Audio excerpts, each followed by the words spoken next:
So really what they're competing with is the SWIFT bank system, right? So right now, if you're sending money overseas from a U.S. bank, you have to use, or any Western country, you use that SWIFT system that is set up in Belgium.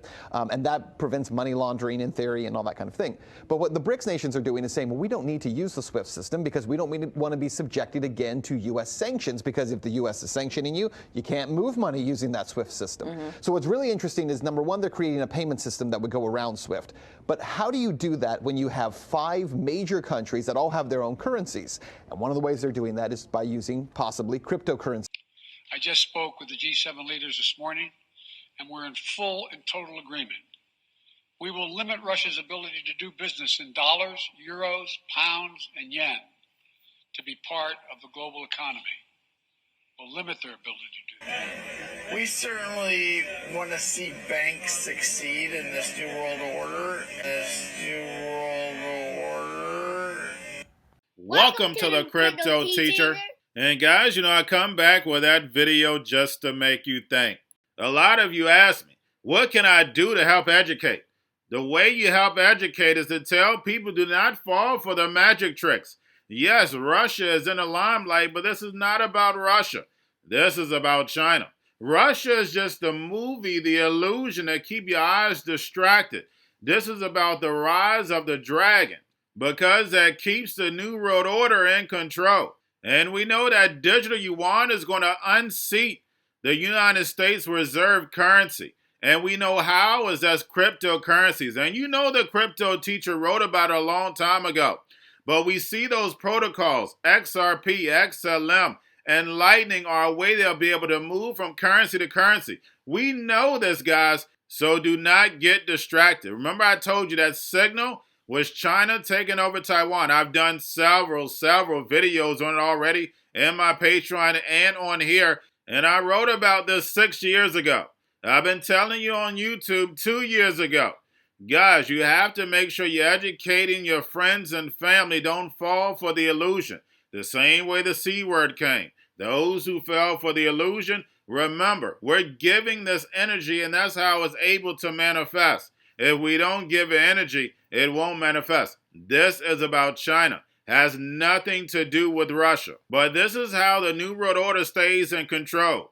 Hegelian dialectic and problem, reaction, solution. It works every time. And never ever let a good crisis go to waste. Now, guys, looking at crypto, we saw the repo. That's why I tell you, make sure you're looking at indicators. We saw the repo moved up, and we know the hidden hands bought tech, and that's the reason why we will see the little pump in crypto, but we will get a pullback. And then also, I'll go more into detail also on the stock channel as far as tech stocks being picked up. And again, guys, when it comes to the Russia situation, Russia is the magic trick. We are definitely going to see more cyber attacks get picked up.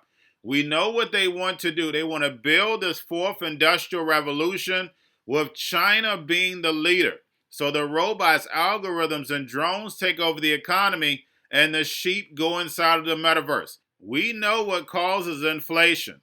Money printing, and we know who does that. The Fed and Congress gives them the permission. We have inflation that's out of this world. Plus, we have gas prices that are out of this world. But we know Biden created that. So what are we seeing, guys? We are seeing the United States economy being destroyed within. And I need for you to understand that so China, the dragon, can rise. And remember, the Crypto Teacher told you, because he knows. When it comes to the New World Order, it's all planned out. You have a wonderful day. Major, and we're going to impair their ability to compete in high-tech 21st century economy. We've already seen the impact of our actions on Russia's currency and the ruble, which early today hit its weakest level ever in history. The Russia stock market plunged today. The Russian government borrowing rate spiked by over 15%. In today's actions, we've now sanctioned Russian banks that together hold around $1 trillion in assets. We've cut off Russia's largest bank, a bank that holds more than 1/3 of Russia's banking assets by itself, cut it off from the U.S. financial system. And today, we're also blocking 4 more major banks.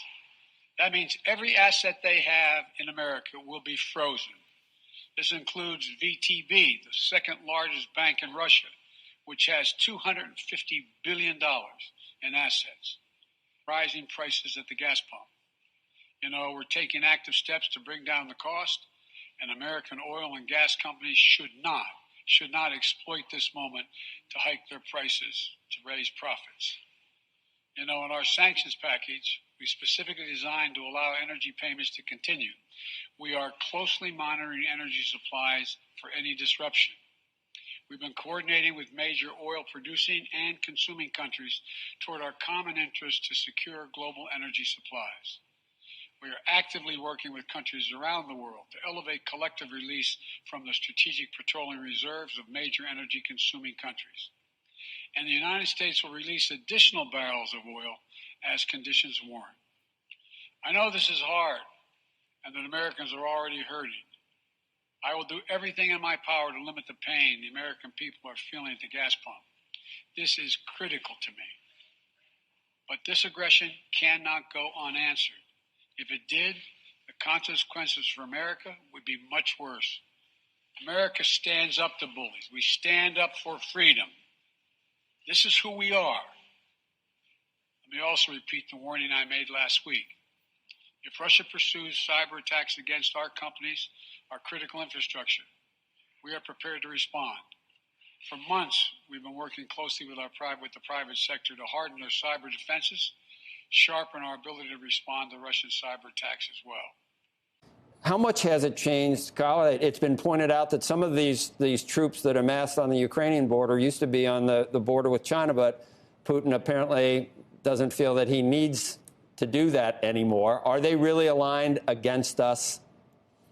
Yeah, Joe, I think it's important. Go back and read that February 4th joint press announcement between President Xi and President Putin.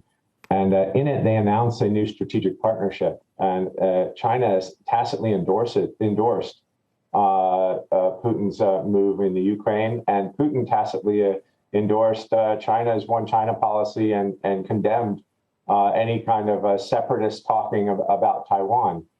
So I think that we're not dealing with a regional crisis anymore, number one, Joe. We're dealing with a global crisis now. China is going to watch very carefully what the U.S., U.K., and Europe does on the sanctions front. The initial sanctions we announced were extremely disappointing. If we're not willing to sanction, call it the big 8 banks in Russia, Putin himself, Lavrov, and others, and pull Russia off of the global SWIFT system, basically eliminating their ability to move dollars around the world, then that tells me that China has the green light to go take Taiwan. Never waste a good crisis. And when it comes to the economic crisis, don't waste it. You never want a serious crisis to go to waste. And what I mean by that, it's an opportunity to do things that you think you could not do before.